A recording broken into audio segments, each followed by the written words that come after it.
We started it as a startup, and what we try to do is to pick and choose more and more processes from the existing organization where they can add value. And then we get used to it from both sides. And now we are trying to integrate more and more.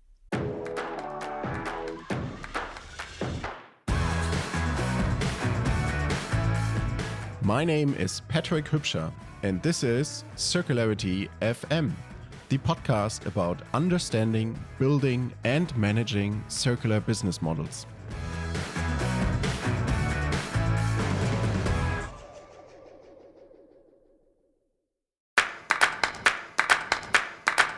He has a degree in automotive engineering and has worked for more than 10 years in marketing functions at LeasePlan. As managing director, he started and scaled the LeasePlan Bank. 7 years ago, in 2017, he joined Ahrend. For almost 125 years, Ahrend designs and creates inspiring and healthy working environments. At Ahrend, he started the furniture as a service proposition. After developing Ahrend's digital, e-business and sustainability efforts, he was appointed Chief Commercial Officer in April this year. Welcome, Rob. Thank you. What an introduction. Rob, what's the favorite piece of furniture in your office? That's our newly designed task chair, I would say. It's called the Ahrend Remote. It's the most sustainable task chair there is. So that's the one. And we have it in pink. So we also have it in a special color instead of the boring black. So that's a really nice one. You should buy one. Okay. Should I buy one or should I rent one?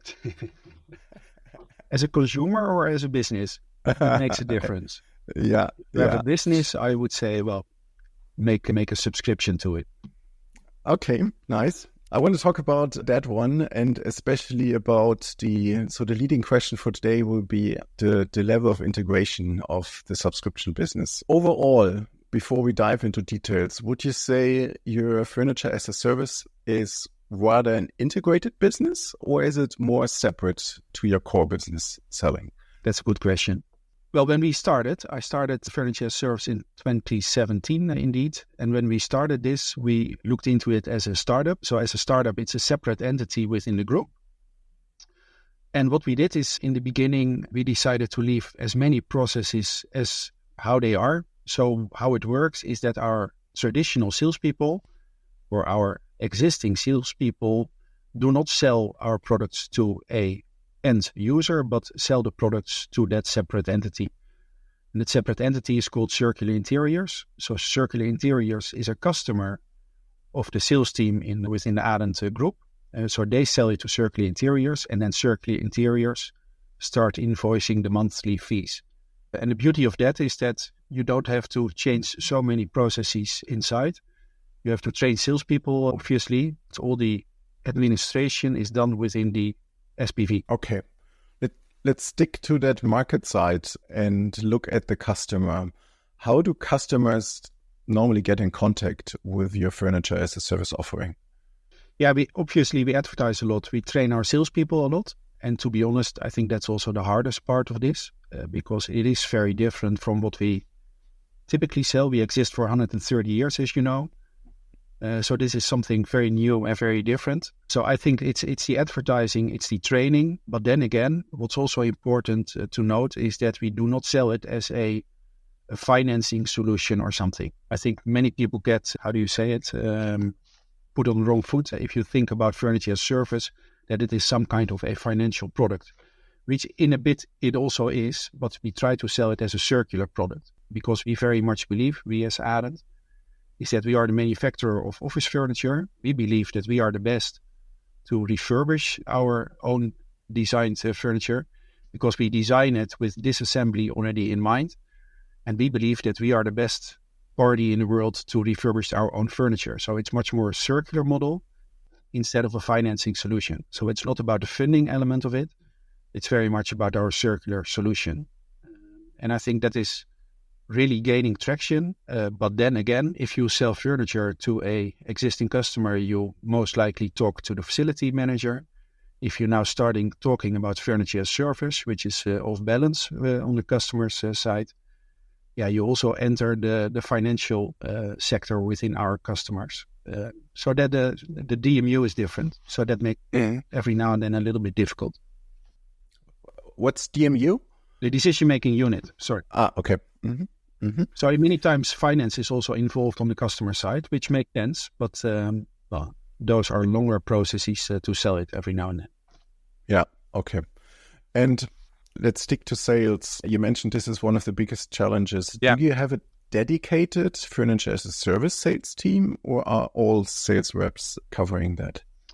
Yeah, we assessed all the various options. So at the beginning, we thought we should have a dedicated salespeople who's the specialist in furniture as service. But then again, knowing that our market is changing so rapidly, because today we also have to inform our clients about CO2 emissions of products, about circularity in our products, and then also you have to explain a lot more about furniture as service. And as you know, all the offices in the world are changing in much more a hybrid working community. So if you are in sales within our company, you have to learn a lot and you have to know a lot. So it's difficult. So if you would go for the model that you have a specialist in place for furniture as service, then you would also need a specialist for hybrid working, and then you also need a specialist for all kind of other things. So that's why we decided we do not appoint specialists for this. So we ask our traditional salespeople to sell it.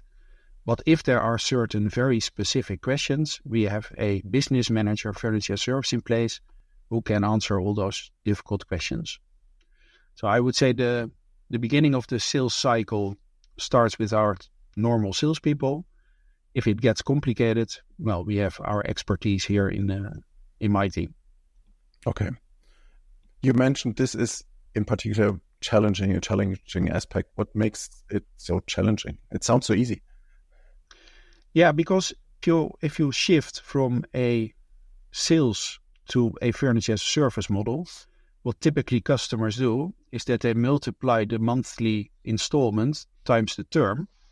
And then they say, well, if I buy it, I pay, let's say, €1,000. And now if I have it in furniture as a service, I pay maybe also €1,000 or a little bit less or a little bit more. And then they start questioning, so why should I do it?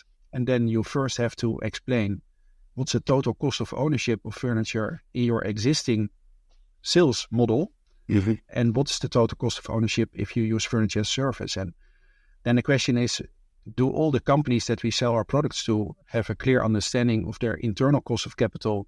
Because obviously we have to finance it. So before you can make a comparison whether furniture as a service, apart from all the environmental benefits of using furniture as a service, if you want to understand if it is also financially an attractive product, you first have to understand your total cost of ownership of your furniture today. And that is for many companies still a little bit of struggle, because what they typically do is that they have an accounting manual in place, and then if they have a capex decision, they say, well, it's furniture, we depreciate that in 7 years. So our yearly cost for furniture is the investment divided by 7 years. And then that's the number they compare with furniture as service, not knowing that we maintain all the products in the 7 years, that it's very flexible, that you can return it if you don't use it anymore. The calculation is every now and then a little bit complicated, and that is something that is for salespeople complicated. Yeah.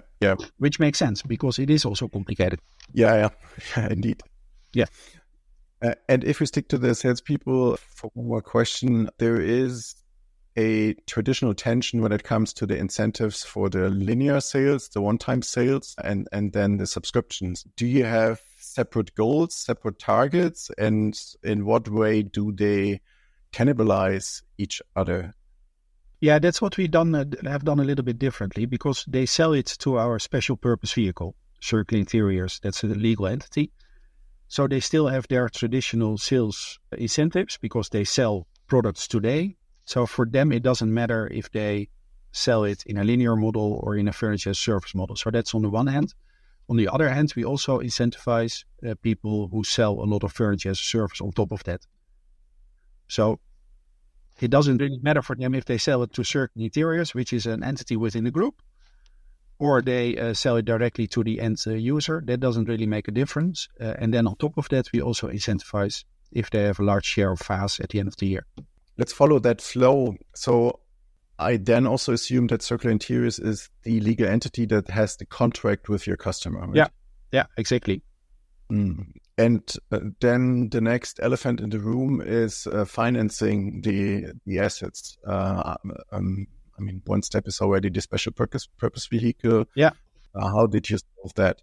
Yeah, that's indeed an elephant in the room. I used to work in the car leasing industry, as you know, and within the car leasing industry, well, many car manufacturers are a bank themselves, so they can fund themselves via capital markets.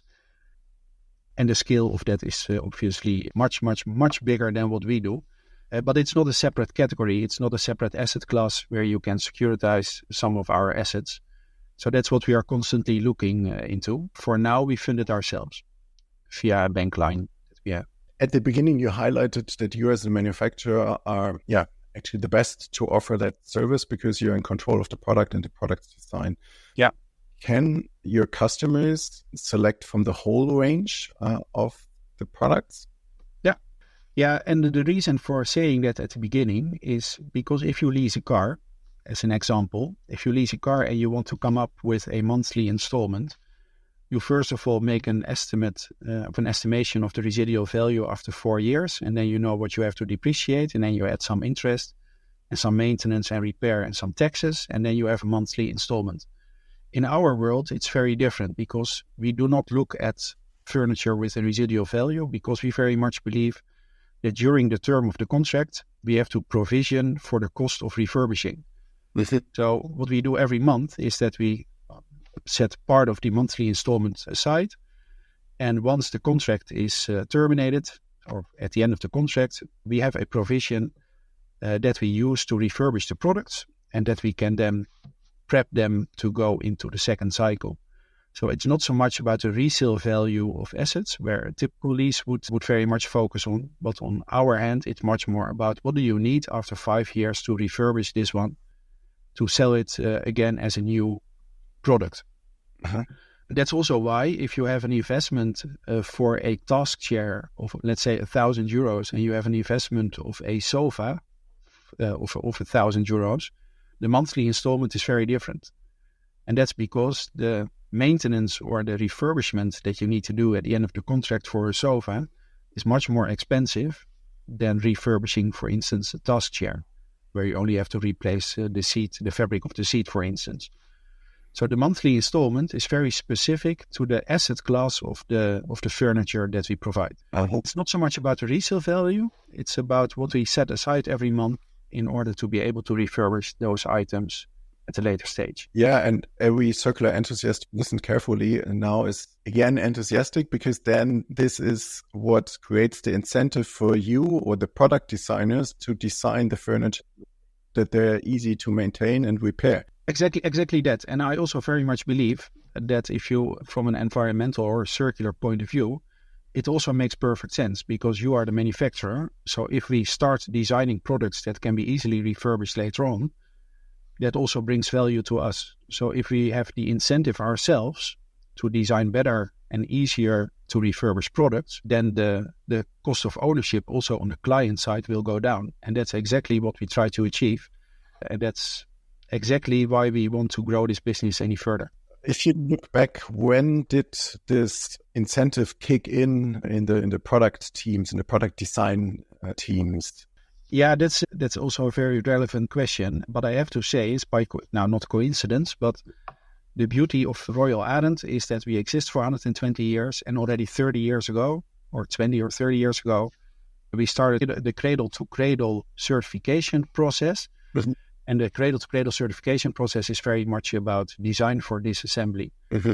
So we already had, 20, 30 years ago, we were already working on a circular design, where, for instance, we do not glue our fabrics to the seats, but we clip it every now and then so that you can replace it easily. So when I started in 2017, the design for disassembly was pretty much there already. It can always be better, but it was pretty much there already, because if you look at eBay, for instance, and you look at Ahrend furniture items, you can see that there are products from 20 or 30 years old that are still in operation. That's what we are proud of. and that's also why we very much believe, and that's, I think, also true, that especially our products are the ones that are very much open to these kind of furniture as a service models. Mm-hmm. Mm-hmm. Because refurbishing, that's the trick. That's the name of the game, I would say, and that's what we are very capable of. Has this refurbishment operation already existed before you started furniture as a service? No, because, I started in 2017 with Circular Interiors as a separate entity. A few years later, we established the Circular Hub as a legal entity. And within the Circular Hub, we refurbish products, Ahrend and Hypscher products, our brands. In the Circular Hub, not only the products that come out of the furniture as a service proposition, but also products that we refurbish on behalf of our clients. So now we have a Circular Interiors entity where all the assets are located on the balance sheet, and we have another entity where we refurbish our products and also the products for furniture as a service. So that's now a new entity within the group. So we now have the FaaS entity. We now also have the refurbishing entity. So I think we have a factory, we have the design, we have the end of life processes. So I think on the entire value chain, we now are active. On the value chain side, logistics is another topic, because if you start these models, you have to start thinking about return logistic. And I guess on the forward logistics, you use the same processes as the normal sales model, but the return logistic does it use the same infrastructure with the same people, the same partners, or do you also there added additional partners? No, that's also because we do not only refurbish for our furniture service portfolio, but also for existing clients. Mm-hmm. So the return logistics was already very much in place. So that was not so much of an issue. Okay. Thinking about ERP systems, for instance, if you start developing a new product and you produce a new product, you typically have a bill of material of components, and then you have a routing via the fabric or via the factory. And then you end up with a new product. Whereas if you now look at our automation in the circular model, you start with a second-hand chair. So you first have to disassemble it, then you have to replace some parts, and then you have to assemble it again. So it is an inverse bill of material, as you can say it that way. So first you take it apart and then you build it up again. So if you look from an IT point of view, this is really difficult, but this is also something we solved. But I think that is the return logistics is not so much of an issue. Mm-hmm. It's what needs to be done afterwards. And if you want to control it, if you want to have that in a proper IT system, that's where the headache starts. Yeah, I can agree. Having experience in an organization built for linear sales. Yeah, exactly. You know maybe a model number, but you don't know the specific item, not to talk about components when they come back. How did you solve that one? Yeah, we are currently solving it. So not saying that it has been done already. But what you see typically in the circular models, and I think that's also a little bit of a worrying trend, I would say, is that a second-hand product is not by definition a circular solution. It's much more than that. And what we are trying to do now is to industrialize our return flow. So what we're trying to do is we have a belt in which we, for instance, produce chairs. So we will extend the belt a bit, where now not the belt or chair or desk is built up from new components, but where it starts with an existing product that we disassemble. And then, if you look at our ERP system that used to start with components and with finished product, you can imagine that we now start on the other side. And that is really complicated, but I think we have solved it almost. I'm not sure if you can tell more about that. One, my observation is with these kinds of IT challenges, you almost always start with customization, because there are not 10 tools out there that support exactly what you just said, the remanufacturing process. Yeah. Are there 5 solutions ready out there and you picked one, or is it then also tweaking your existing IT systems? Now, by coincidence, we were looking for a new ERP system already. So what we did we set up a process in selecting a new ERP system. So we gave them a challenge, all of them, to present their preferred solution on that reversed manufacturing process. All the big names in ERP, we asked them all to provide us with their solution on these reversed challenges, and they all did. And they all had a very different solution to it. And we selected one. I cannot disclose which one it is. But that was really, I think, the main driver for replacing ERP. They also very much liked it because that was also new to them. Yeah. Because, well, typically material goes in and a product goes out, and this is very different. So they liked it very much. And I personally believe that this is something that will become more common in ERP going forward. And does that also then cover the asset management of the furnitures that are rented out, but still under the ownership of your entity? Is this also then integrated in the ERP, or do you then have another asset management tools for that? Yeah, so what we do is at the end of our production line, if we produce new furniture, at the end of the production line, each and every furniture item gets an RFID tag and a QR code in which you can easily see what kind of material is in there, what the production date is, the weight of the product, the EPD. So all of the information of that specific furniture item is stored in that RFID tag. And that's also something when we sell it through Furniture as a Service, we know immediately if we enter a customer's premise, we immediately know what kind of furniture items is owned by Furniture as a Service, because you can scan those RFID tags, and those RFID tags that belong to Furniture as a Service will be highlighted, and then we know what we can pick up. And it's also important in case of a bankruptcy of a customer in Furniture as a Service. That's also something we already experienced. And then you have to, I don't know the English word of a curator who is solving the insolvency. Yeah. But then you have to prove that that product is yours and that it's not an asset of the company in trouble. So therefore, an identification on a product is also in the circular world becoming more and more important, because what we also do within the RFID tag, if we maintain a product or we refurbish a product, we keep a maintenance log on that RFID tag. Mm-hmm. So if you scan a certain product that is 10 years old, you can easily see the maintenance history of that specific item. So you can see we replaced the fabric, or we replaced whatever we replaced. It's all in that log, and that makes it very important to identify the product and to see what has been maintained or replaced already, so that you don't overdo it. And do I understand correctly that when we look at your operations, the manufacturing, the forward logistic, the current logistic, also probably installation, this is pretty integrated approach that most of the key services are done by Ahrend employees?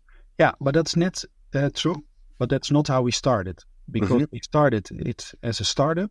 And what we try to do is to pick and choose more and more processes from the existing organization where they can add value. And then we get used to it from both sides. And now we are trying to integrate more and more. But we started it as a startup. So the refurbishing capability, it's called Circular Hub. That's a separate entity. Our Furniture as a Service portfolio is in Circular Interiors. So we started it as a startup. It's a startup within a corporate, I would say. And we make use of all the existing processes that are out there, but also skip the ones we do not believe add value to it. So yeah, that's how we do it. Let's look last at the people and culture aspect. If you follow the journey as you just described, it also requires senior and middle management buy-in, and of course also buy-in of the employees handling that. And I also was surprised that, given your history and your positions before, you immediately started at Ahrend doing Furniture as a Service. From the outside, it looks like there has been a strategic decision on Ahrend's side to say, this is something we want to develop and we put a focus on, and this is the way we want to go. And there was some initial commitment to that as a basis for a later integration. Yeah.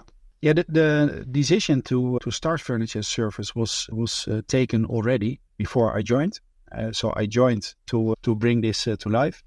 So there was a lot of commitment from senior management. And the reason for it being is because if you are in a linear model and you sell a chair today, then you have your income today and your margin today. That's beautiful. But if you can add value throughout the economic lifespan or the technical lifespan of a particular product and put it into more cycles, you can maybe earn more in multiple cycles. And that is something we really believe in, because what you see is that's something we did not yet touch upon. The technical lifespan of our products is much longer than the economic lifespan or the usage period of a customer. Mm-hmm. Because typically a company or a customer of ours, they change offices every 7 years, I think, on average, whereas the technical lifespan of our products is easily 15 years. Mm-hmm. So if you also want to benefit from the afterlife of something you have produced 10 years ago, it makes much more sense, also from a circular point of view, to remain the owner of the product. And then the benefit, the upside for us, is to design better products that are easier to do the third or the fourth cycle. But then again, at the same time, to also earn more money on the cycles in the afterlife. And I think that works very well. So that was strategically decided that we should add more services and more models like this into our company. This is also the basis then for later on integration, and there were not so much, let's say, principal fights and discussions about the integration. No, and let me be very clear. Furniture as Service is not the only solution to the circular challenge, because we very much believe, and that's something we see in all our large clients, is that they have a refurbishing need anyway, whether it's Furniture as Service or not. They have strict ambitions also from an ESG point of view, or they have an SBTI in there.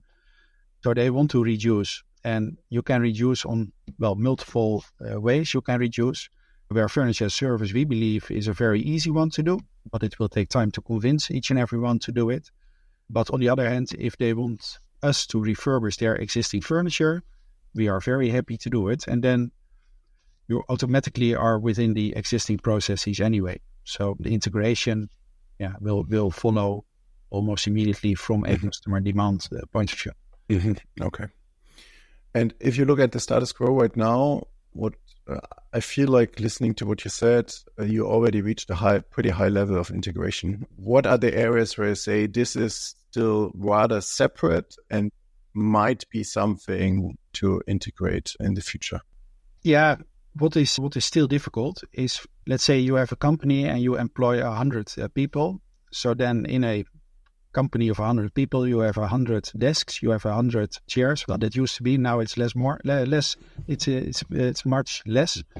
But let's say that you used to have 100 people and 100 desks and 100 chairs, which is certainly not the case anymore. But for this to continue, so then you have 200 items, and then you have some visitor chairs and a meeting room. And so let's say that you have 300 or 400 assets in a particular building. And what we try to do is, in our subscription model, is to make it very flexible. So if a customer does not need his desk or chair anymore, he can scan it and he can send it back.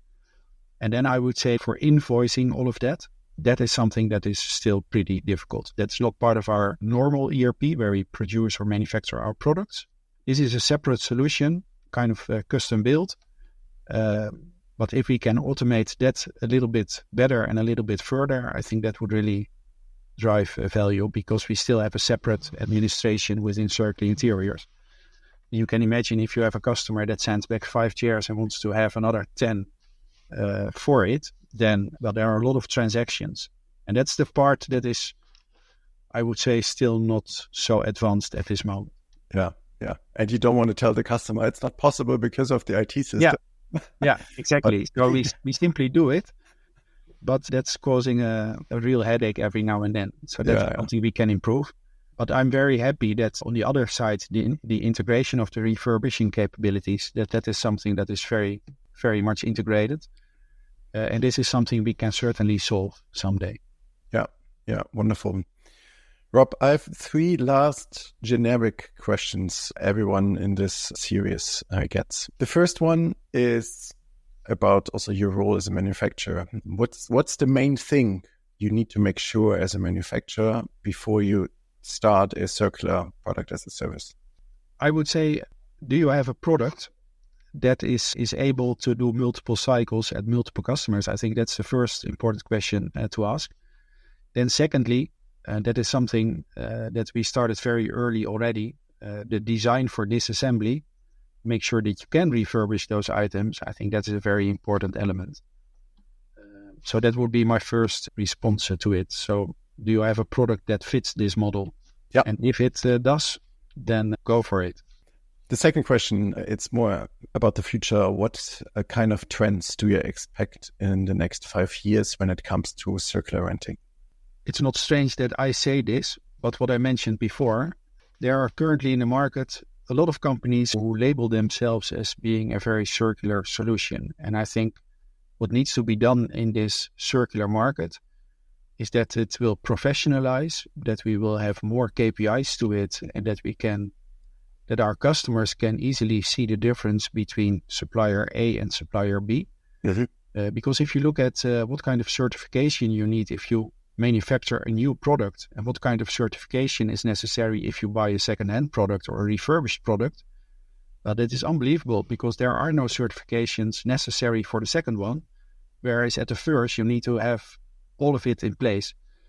So I very much believe that this market needs to professionalize, and what I also feel, and that's not because I work for a manufacturer, but I also very much believe that a manufacturer is the one who can do this the best, can also learn from refurbishing himself in order to design even better products. So that's what we need to do. And I think also from a product liability point of view, I think also there needs to be legislation coming into play or certifications or whatever. But if an accident happens because of a faulty refurbished product, well, I think we can wait for it for the first time to happen. Rob, my last question is about people, because this podcast is about sharing knowledge and also connecting people. And you certainly have some goals you want to reach and you have some challenges. People listen to it right now. What kind of people should reach out to you? Oh, I'm very interested to learn from other manufacturers how they solved this issue. So I'm also very open to learn from other industry. That's also very interesting to see. So I would say anyone has a clear view on this domain. I'm very open to meet, because I think we are in a transition, and the transition will last for a few more years, I guess. But so whoever who has the same objectives and the same ambition and the same dream, I am very happy to talk to. Thanks a lot, Rob. Thanks also for leading that transition and sharing your experience. Yeah, thank you. This was another episode of PaaS Decoded, 16 conversations about the fine details of product as a service. If you liked it, share this episode with colleagues or on social media. If you missed a question or topic, please send me an email so I can improve the conversations for you. If you learned something from this episode, please provide a review via Spotify or Apple Podcasts. That helps others to discover the podcast. And don't forget, the most abundant renewable resource is your imagination.